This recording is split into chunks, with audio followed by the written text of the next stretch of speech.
Have you ever thought, is this just me when struggling to stay organized, start tasks, or manage time? For those of us over 50, these challenges might not be just aging. They could be ADHD hiding in plain sight for decades. I'm Jamie Shapiro, host of Grandma Has ADHD, and I'm building a community where your experiences matter. Whether you're diagnosed, questioning, or simply curious, you're not alone. Our Facebook group is filled with vibrant, understanding people over 50 who share their stories, strategies, and yes, even their struggles, with plenty of laughter along the way. Ready to find your people? Join our growing Grandma Has ADHD Facebook community. Please like and subscribe to the podcast wherever you listen and share it with someone who might need to hear they're not alone, because ADHD doesn't have an age limit and neither does understanding yourself better. Together, we're changing the conversation about ADHD after 50. Come be part of the story. Hi, and welcome to the latest edition of Grandma Has ADHD. I am excited to have a conversation with someone that I have never met. Very often when I do these podcast interviews, I've had some interaction, but I'm finding that I'm really liking the spontaneity of getting to know a guest the way that you would. So I'm going to read her bio and then bring her onto our stage. So Kara Cruz is a licensed marriage and family therapist.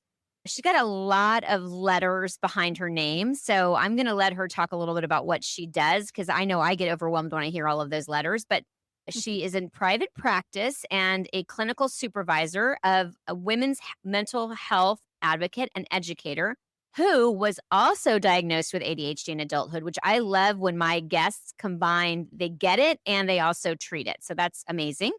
Her area of focus in her work as a therapist is reproductive mental health, ADHD, complex trauma, mood and anxiety conditions, and in addition to psychotherapy with individuals and couples.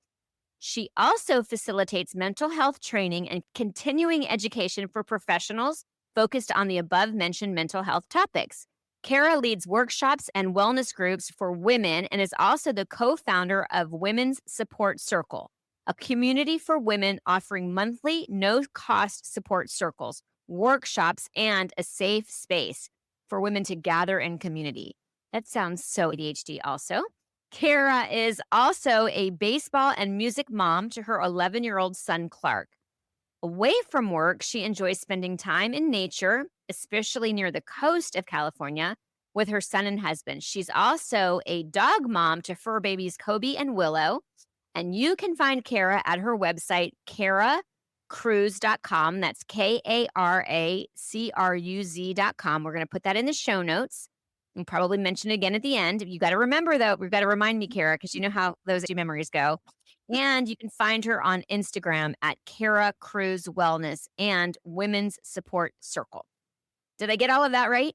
You got it. You got it. I know it's a lot. And your comment about that sounds very ADHD. It's absolutely true. So many ideas and not enough time to implement them all, right? You know what? I will say that the best part of doing this podcast is interviewing the amazing people that we are in good company with and the accomplishments. So for all of the shame that goes with having ADHD, I'm reading these bios and I'm like, I don't think the average person has the energy to accomplish what those of us with ADHD can accomplish when we want to do something. So given that, is there anything that I didn't include in your bio that you want to make sure that our listeners hear? No, I'm assuming based on looking at you that you are not a grandma. no, I'm not a grandma. I'm a mom. Okay. I figured with an 11-year-old. Go ahead. The grandma tie-in for me, and not to interrupt you, of course, but is just after getting diagnosed myself, there was a lot of wondering about grandmothers in my family line who may have been diagnosed. They're not here anymore, but I look at some of the characteristics and traits and memories I have, and I think, I wonder if that's what was going on. Yeah, I would love to explore that with you and also how that impacts trauma. And I want to definitely talk to you about trauma. And a lot of times people say that a lot of trauma can mimic ADHD. So there's a lot that we're going to unpack in this episode. But I always like to start with the origin story.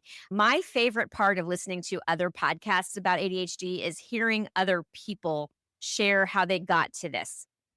Take the stage. Yeah, I'm like, "Oh, where do I begin?" And yeah, and you know how this goes with our brains, right? It can go a million different ways, but Mhm. long story short, I think I went through my life always knowing that there was something going on, that my brain worked differently, but the story I told myself was that I was lazy, I was not motivated. I Mm. had this idea that I was smart because I remember being told that. I remember when I would try to do something, I could be successful, but it was always with follow through. It was always with the steam running out, not finishing things, feeling like things weren't too hard, but it wasn't that the concepts were hard, but it was just getting it done was hard. But I didn't know what that meant. I just told myself like there's something wrong with me. I'm lazy, I'm unmotivated or whatever. And just that was the pattern all through school. Going through school, I missed a lot of school. I had a lot of attendance issues. I changed Mhm. I think I went to a different school every school year. One of my husband and I, we had this goal with our son that our goal is that he's gonna go to the same elementary school from K to 6. He said, "We almost made it. Yeah. We're almost there." But school for me, there were parts of it that I liked and parts of it that I didn't like. So there was just always this kind of ongoing throughout my life. I can remember reading a report card where the teacher said that I daydream a lot. And I remember exactly how it was written. It said, Kara daydreams, and she wrote a lot, like in bold, little yelling letters. Mhm. And I remember teachers saying that you just don't apply yourself, or when you do apply yourself, you do really well. But there was always just this but. I have a Like, question for you. Can I? All right. I know you're playing with fire when you interrupt someone with ADHD with a thought, but okay. did you change schools a lot, maybe because of social anxiety? And I ask you that question Yeah. because my oldest child was not diagnosed until 13. And I moved my child's school almost every year because I kept thinking that the problem was all the other kids. And I didn't make the connection. We didn't know that they had ADHD till 13. Yeah, I think part of it was just moving. That was a Okay. part of it.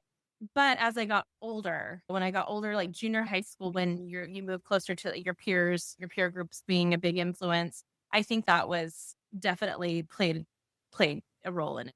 But as I got older, I did have this need to want to settle in and stay at the same school. So as I got into junior high, I think I went to two, one in seventh, one in eighth, and then high school for the most part, it stayed the same. Mhm. But Mhm. elementary school was just all over the place, which then in turn that impacted not having those lifelong friendships. When you go to school Mhm. and peers that they've been friends since kindergarten and the parents all Mhm. know each other, I didn't have that sense of long-standing community. So that connection piece was missing. So it just all the way around really just impacted. Do you think that you moved because of your parents, maybe one of them having ADHD and needing change? Because I know for me, I moved a lot when my kids were young because I was always like looking for the next thing. Yeah, I think part of it had to do with because I was raised by my grandmother for the most part, and Oh, she stayed at the same job, but we moved a lot. So I think it would be things like rent was going up and or this place is bigger, this is better. Yeah, bigger, better, something's that sounds different. like me. Yeah. Yeah, she ended up buying a house when I went into 8th grade, and that really is when I started to feel a little bit more stable in my life, was going to Mhm. school. I had a group of friends from, like, later elementary that I stayed friends with the last elementary I went to, and so we ended up staying at that house. Okay. My uncle still owns the house, so Oh, that did help. That really? definitely yeah. Sure. So tell me how you ended up getting diagnosed. I always like to hear Oh, that. 'Cause yeah. I knew I always wanted to be a therapist at some level. And I think that when I explored it initially, when I was a sophomore in high school, I signed up for this, it was an elective class called Peer Facilitators, but it hadn't been Mm. really developed. It was like a new thing. So I signed up for it with this really thinking this is going to be so cool. I'm going to get to be like a peer support counselor type of person with other students. And then really the class wasn't developed. The school hadn't fully developed it. So we did it was like a free period where we did our homework and hung out, which wasn't a bad thing for somebody with ADHD who was also very busy having a slow class. But I knew I wanted Mhm. to do that. But then as I got older, I also really knew that I wanted to have financial stability. I wanted to be able to not have financial struggles like my family did. And so part of it, think going into therapy, I wasn't really sure, can I make a living? What's that going to be like? And so I detoured and explored a million other things. I changed my major a Mhm. million times. And Mhm. long story short is when I was in my 20s and 30s, came back around to what I loved, which is I love psychology. I loved learning about that field and eventually went down the route, got jobs working in schools and with kids and group homes. And then took me a while, but when my son was born, when I was on maternity leave, that was actually the thing that kind of gave me some space to complete those applications for grad school, because it was like I never had time. I was always feeling burnout. I was really busy. Couldn't get the executive functioning down to know where to start. It was like too many steps.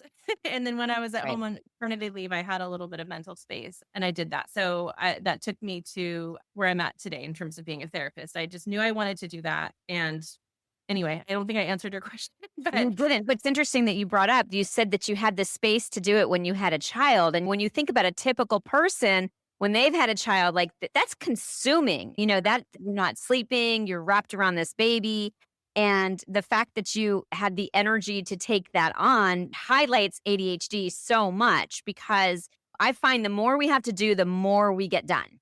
And, okay, yes, you didn't answer your story, so how did you make the connection that you actually had ADHD? in going through grad school and becoming a therapist myself, learning, and I think that's part of what drove me to wanting to be a therapist was I wanted to figure myself out. Like, why do I do Mhm, the things I do? Why do I not do the things I do?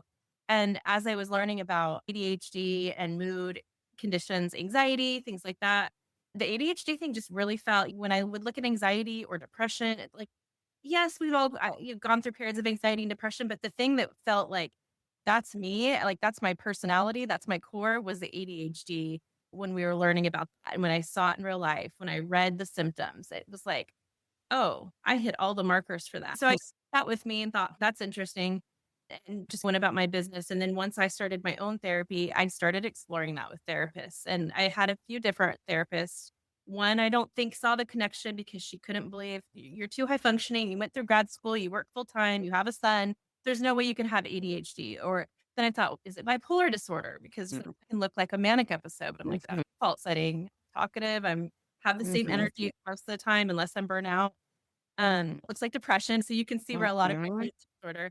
But when I really took time, I brought it up to a couple different therapists, and I began seeing a somatic-based therapist who did more of the body work, addressed complex trauma, and really tried to sort out what feels like it's situational to your life, what feels like it's ingrained and that's who you are.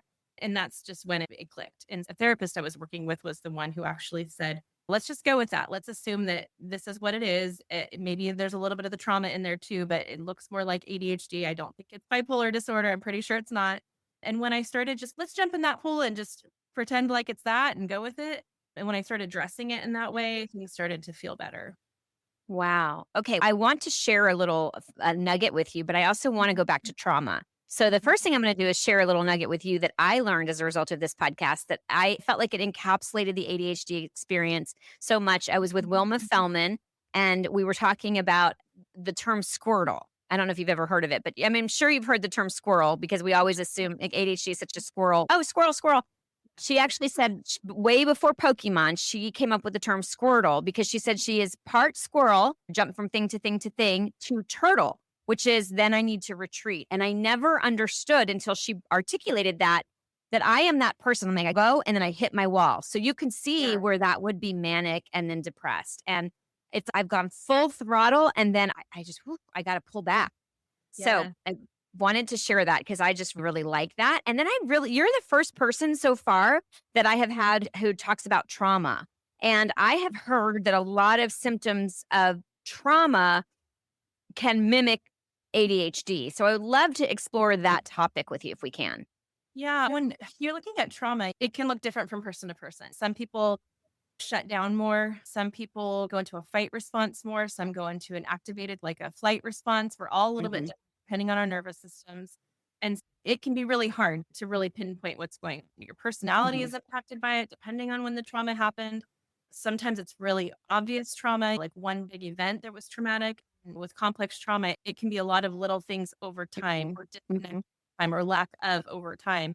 And so it's really hard to pinpoint. So when I'm looking at working with somebody to determine if is it ADHD or trauma, it's hard because especially if it's childhood or developmental trauma, ADHD it's something you have. It's not something that all of a Mhm, sudden as a 20-year-old I have ADHD all of a sudden. mhm. You've had it it's a childhood developmental, I don't say disorder, condition. And then Right. trauma, complex trauma is in childhood too. So if you go back and try to when did it start? It feels like it started elementary school tends to be because that's when, you're in school, you're more structured, you have to follow more rules, and you get to see where when there's executive functioning issues and learning. And so basically you can have if you look at the big book of diagnostic disorders, you have a list of trauma symptoms and a list of ADHD symptoms, and they're just called different things, but they can look Mhm. exactly the same. So, you can have the little boy that says has trouble staying in their seat, which, is always on the go with, which is an ADHD symptom, or are they hypervigilant? They want to Mhm. escape the situation completely because Right. they feel unsafe.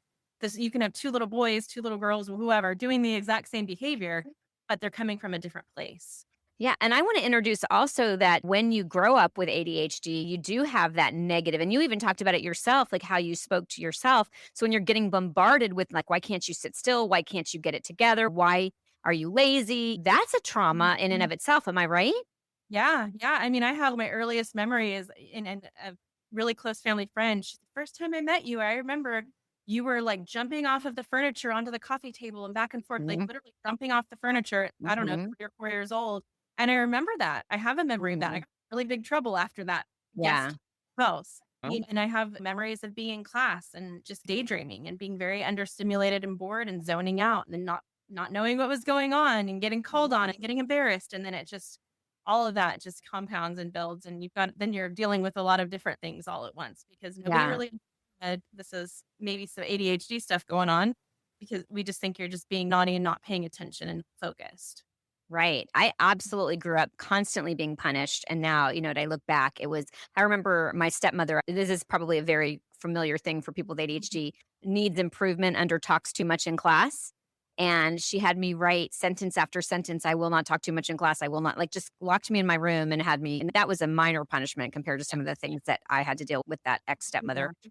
But yeah, there was a lot of I'm a bad person or around that. So, Yeah, it's a lot of I'm lazy or like with friends, you feel flaky because mhm, sometimes you do burn out and then you want mhm, to, and then you make plans when you're in your energetic self and you're like talkative and connected, and then you're doing too much and then you get tired. And you're like, oh, I'm in shutdown now, which those can be look like trauma responses too. You're sure. on, being off, and you want Sure. to treat, or you just don't not good at maybe messaging people back. Back then, it wasn't really messaging, but calling people back or showing up to something, and so you look like a flaky friend. If like you're spacing out and someone's talking, it's not that you're not smart and you don't have the mental capacity. It's just you're like, you went somewhere else because you were like, something else was more interesting in the moment. Mhm. Do you know, speaking of spacing out, I can remember before I was diagnosed sitting with my kids at the table and I would like literally just start to stare into space and they'd be like, "Mom." And now I remember and I still will zone out. So, what would you say to a keeping in mind that the audience that I have is I'm calling a senior 50 and over, even though that's not technically, because 50 is the average age that someone would become a grandparent. I am 55.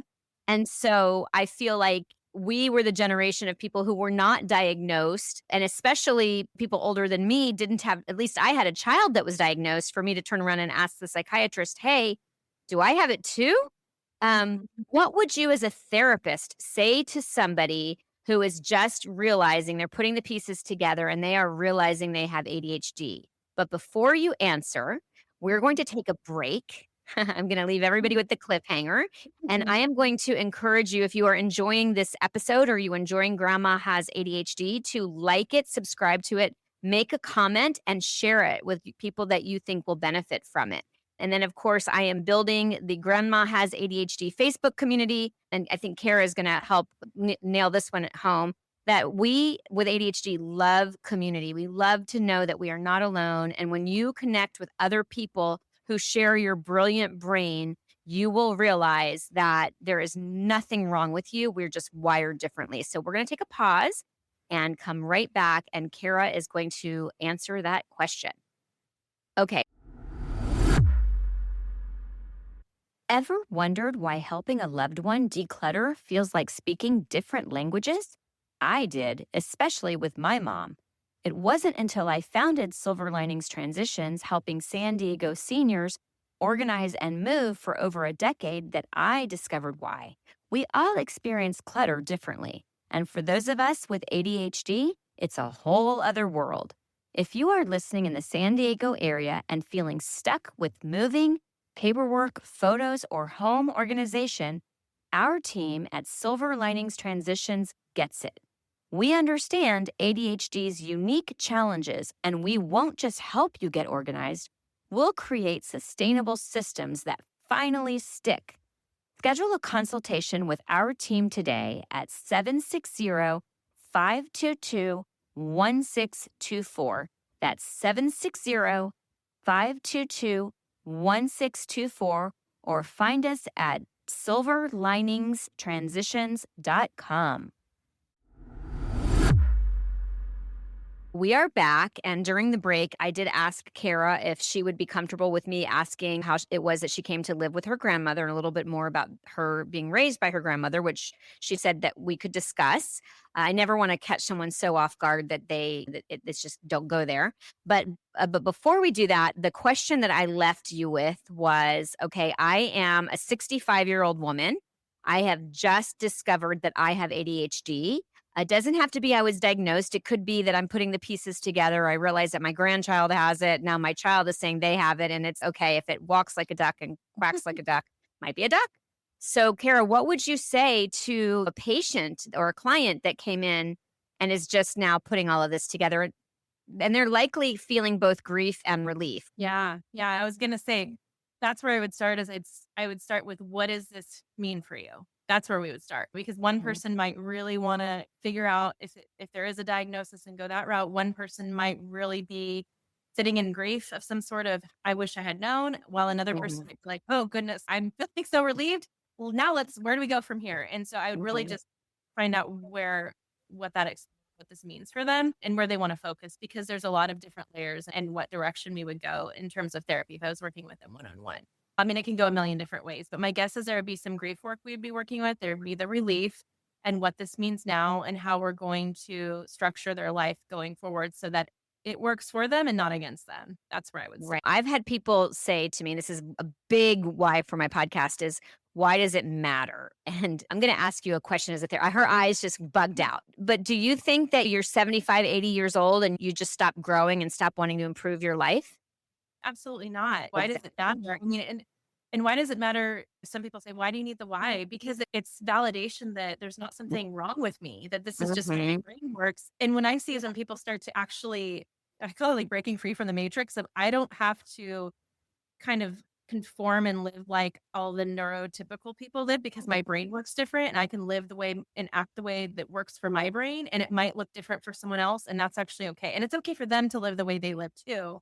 It's not a criticism, but I can do things that work for me and listen to my Mhm. body. Big part of it is listening. It's not always about now what do we do? How do we fix it? It's not that because some people will want to explore medications as a psychiatrist and that's fine or other things, but it's tuning into their body and listening to their body because their nervous system's going to give them some really big cues on when the battery's running out, when they're feeling overwhelmed, when they're wanting to excited and want to interrupt somebody, all the things that kind of get them in trouble with their Mhm. ADHD. Listening and tuning into their body and reconnecting to their body, something they've learned to probably shut off and shut down over the course of their years, especially somebody in their 80s, 70s.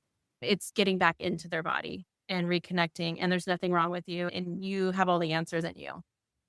So that's a great way to go with this. How do you give me some examples of getting into your body or what your body, because I know the other thing that I noticed with ADHD is we're running on a motor, we're go, and we don't often slow down. Age may cause a little slowdown, but like I have an 80-year-old father who could probably run circles around me still 80. By the way, my mom and dad both have ADHD. So I got one parent has hyperactive and parent has inattentive, and I got both. But yeah, I right. inherit, but I am combined. Yeah. So how does that feel? What would you say? How does it feel? What can someone look for in their bodies? And it's something that I'm very careful with everybody I work with, especially looking into, I want to know their history because if there's a significant trauma history, the body has shut some of these things down as a means to protect them. And we don't want to Mhm. flood the nervous system. We don't want to re traumatize a person. But really, it's just really slowing down and noticing. So, in session, a lot of us with ADHD are really in our heads. We're talkers. We started with a lot of the traditional talk therapy, and a part of us really likes that because we get to just free flow, say whatever we want. We don't have to filter. We have a lot to say, but the Mhm. hardest thing for me so what I started with was somatic experiencing therapy. So my therapist was trained in somatic experiencing and it was really slowing down. It was talking less. And that was hard for me. It was like, okay, this is very boring. What are we doing? This feels like a waste of time. But in a very short time, I was out of session and very much like catching sensation in my body. So it would be a tightness in my chest. It would be clenching my jaw. It would be the first thing that Actually, my husband pointed out to me, I was really frustrated one day at a situation happening, and I am not like a dramatic person, but I was feeling like, I was like, I'm feeling dizzy and I'm feeling, you're not breathing.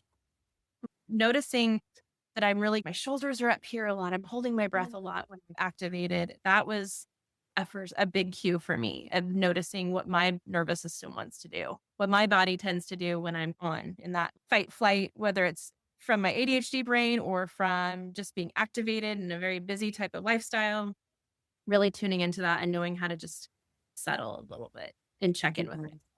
And then over time, I would notice patterns, that when this situation happens, I feel a tightness in my chest. When that situation happens, I get very tingly in my body. So it's teaching. Mm. We teach our kids in therapy, kids learn emotions. They learn all the different, they give little vocabulary lists. And each week we add some new words so they can learn how to identify emotions, not just the four: happy, sad, angry, fearful, but we teach them more. We do the same thing with somatic, is we teach the sensation in the body. So there's a whole set of vocabulary about sensation in the body.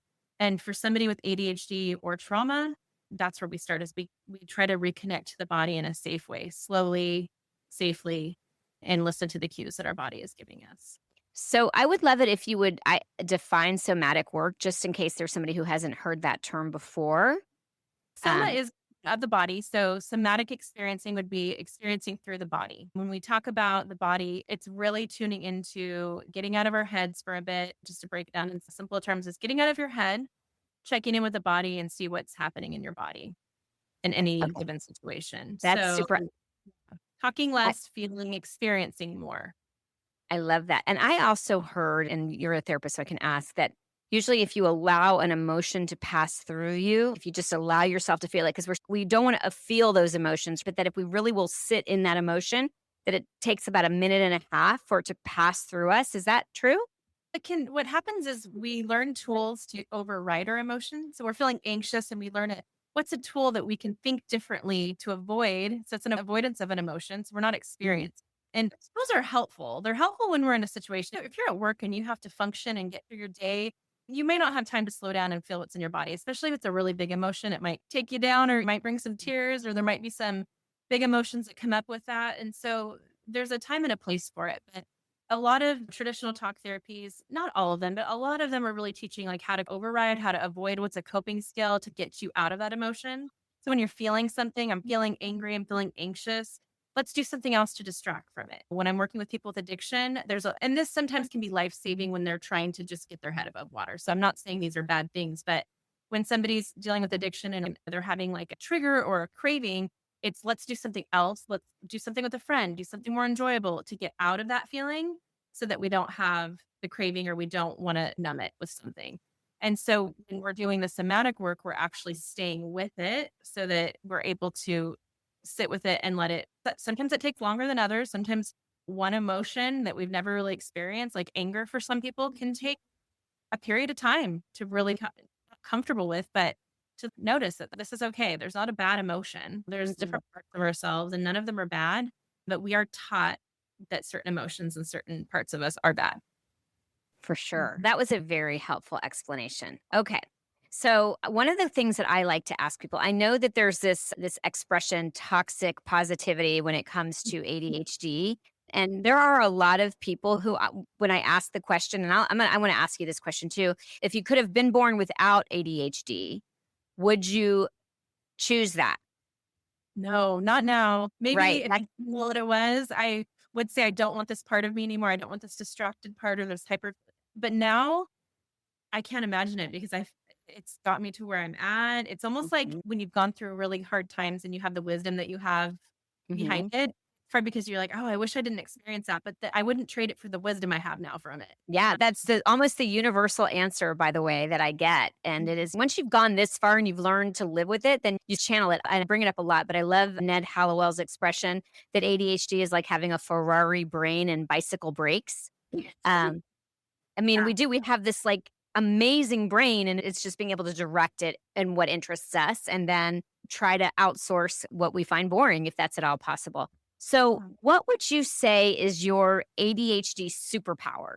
Because I just said, I love my hyper focus. My hyper focus has gotten me through grad school. It gets things done, but it's in battle with my procrastination too, right? But that hyper focus part of me when I'm in feeling like I'm in that flow. And I know now because of learning through my body that can actually quickly lead me to burnout. So I really have to do check-ins and breaks and go get water, take a bathroom break, go eat something. It sounds really silly, but if I don't take care of myself and hyper focus, I can get really close to burnout, even when I'm doing something I really enjoy and love.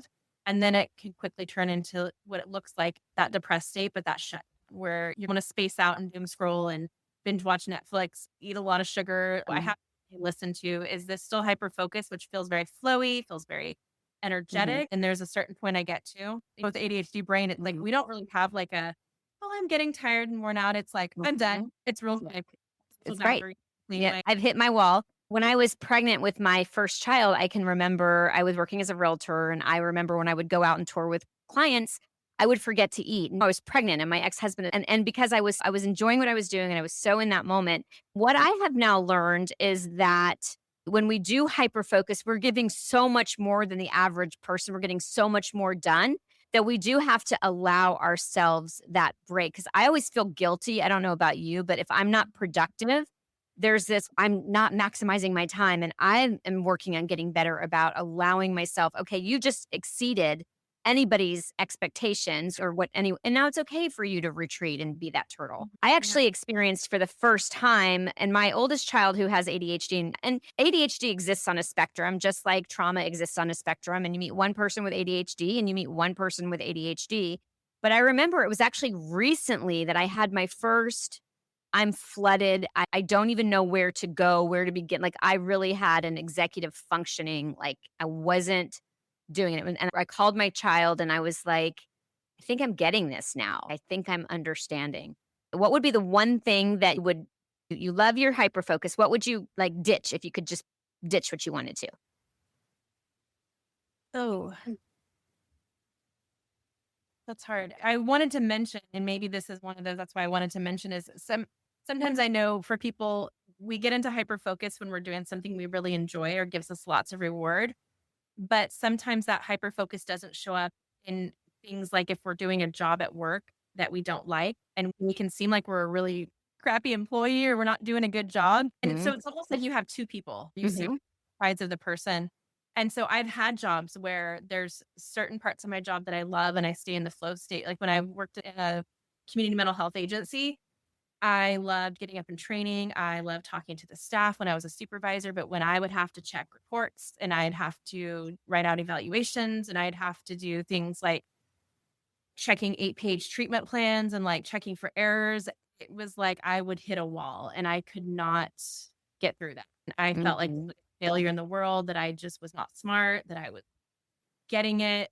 And I know now it's because there was no reward in that, and there was a lot of interruption when I would get into a focused state, there'd be a lot of phone calls coming in, people needing me, and I would get very frustrated. So my frustration, I think that's part of me that sometimes I wish I could get rid of that I get impatient or I get frustrated or I don't like to be interrupted when I'm in that flow. mhm, But right. now that I'm getting to know it better, it actually isn't a part of me that I would get rid of because now I know it and I know what it needs. And that's a problem with me not setting boundaries with other people and saying, "Hey, I'm Mm, working on something right now," because it seems rude, right? And we're taught like, "Don't do that. Be available." No, like, actually right. listening to myself would mean I need a block of 2 hours of time to work on these reports or whatever, and I need to turn my phone on D, and I need to not be interrupted, and I'm gonna get this done if I'm able to do that, take care of myself. And so I think getting to know that part of myself and seeing what does it need versus let's get rid of it, that's where I'm at with it. That's awesome. And I know that we with ADHD tend to be people pleasers again, because there have been so many negative messages that we aren't always really good about the boundaries. And that's another one that I'm learning about in my ADHD coaching. Okay. If people want to find you, if somebody's listening to this and they are like, I really resonated with Kara, I want to work with her. Who do you work with? How do you see patients? And then I want to talk a little bit about your women's support circle. Yeah. For therapy, I'm licensed in California, so I can work individually. I mostly work with women, but I do work with some couples and I do have men on my caseload. Usually I don't market so much to that if it's the right fit and they talk to me and we feel like it's a good fit, like I have a couple men and couples I'm working with. And I also have my signature women's group that's called It Begins With Us. And it's really about self connection, reconnecting to the authentic version of self. And so those are my therapy, professional therapy based services for California residents only. And then I have a therapist facing side of my business, which is open to all therapists. I do training, so continuing education on the same topics. And so, where to find me? My website, everything is housed there, or on Instagram. I constantly updating and posting what I have going on. So if they follow me at Kara Cruz Wellness on Instagram or my website, they'll know what's going on with me. And yeah, and then you wanted to talk about Women's Support Circle. Sure. Yeah. I want to just mention again, in case you are just listening to this, Kara Cruz is KARACRUZ.com. And yeah, please, I do want to hear about Women's Support Circle, especially because I know how important community is to people with ADHD. Probably Yeah. to anybody, by the way. I don't think that's unique to ADHD, but we Yeah. definitely we crave that connection. And Women's Support Circle was really a colleague of mine and I, we worked together at an agency and then we went into private practice around the same time, just right around COVID time. And we decided that we had people that would reach out to us and say, we just need a place of support. We need workshops and things. And we found that we were bound by our license. We were bound by the state. We were bound by, you can't have dual relationships when you see therapy clients. And so we had former colleagues who were really struggling. We had friends and people in our lives who really just wanted some sort of community. So we created Women's Support Circle as a space to just welcome all women. We provided free lunch and learns, monthly workshops, or not monthly women's circles, and then periodic workshops. And so we had some paid events. The longer, more lengthy workshops were smaller, and we only had a limited number of guests just so it was a more private one on one experience. But those services were available outside of California too. With Women's Support Circle, it's not therapy. We're not diagnosing or treating a mental health issue. It's not specific to me working with ADHD clients. And Natalie works a lot with women. And Natalie is my colleague. She has a lot of other types of women that she works with. But we wanted to have a space where we could just invite all women and we could share a sense of community and we could share ways to navigate being a mom, being a working woman, all the different things that go along with that. And so we have an Instagram for that too. What we've been really doing is we found that a lot of our colleagues who are therapists were the ones that were really showing up to our women's circles because they didn't have a space to go. The healers didn't Sure. have the healers and helpers, people that we knew didn't have a space to go. And so it ended up being that we were providing this space to a lot of our colleagues and friends that needed community. And so we ended up branching out and creating what's called Therapist Night Out. So we meet every other month. It's a group of mental health professionals and therapists. We meet in person at local, typically female, women owned establishments that are small businesses. And we meet and we just network and we have fun and we talk about what we do and we share. We get to know people in person. So we know where to refer our clients if they need additional support. And so that was a branch off of Women's Support Circle. So that is a really nice creative space that Natalie and I have been able to go out to community events and do a pop up. We have a table up and share our resources. And so it's been really fun because we're not as limited like we are with our licenses. That is awesome. Wow. This was amazing. Like I said, I love this because I always learn so much and I always love hearing from someone who has ADHD who has accomplished so much because we're such a good example for like ADHD is not a disorder. I loved this interview. Is there anything that I did not ask you that, because you walk away, you're like, I should have said that? Anything that you want to share before we close this episode? No, I think everything, yeah, went really well. I think we covered a lot of different things. And as my former supervisor would say, we went down a lot of little different bunny trails and jumped Mhm, topics. That's what our brains do. And I love mhm. that. So it felt like it flowed really well. And I think we covered everything that I had hoped Great. for. I absolutely loved it, and I appreciate you coming forward and asking to be a guest. Thank you to everyone who listened. Please find Kara Cruz on her website to get more information about Women's Support Circle, about her wellness. And again, if you liked this episode, please subscribe and write a review, leave a review, and share it so that we can grow this community. And I am building Facebook community on Grandma Has ADHD is where you can find us. And again, we're growing, but I think you're going to see more and more people who are discovering their ADHD and want that connection. Thank you so much for listening to this and making the rest of your life the best of your life. The opinions expressed on Grandma Has ADHD podcast are those of our guests and hosts and are intended for informational and entertainment purposes only. This podcast does not provide medical advice, diagnosis, or treatment. The content discussed in this episode is not a substitute for professional medical advice, diagnosis, or treatment. Always seek the advice of your physician, mental health professional, or other qualified health provider with any questions you may have regarding a medical condition or mental health concern. Never disregard professional medical advice or delay in seeking it because of something you have heard on this podcast. If you think you may have a medical emergency, call your doctor or emergency services immediately. The host, guests, and producers of Grandma Has ADHD do not assume any liability for the content of this podcast. Listen at your own discretion.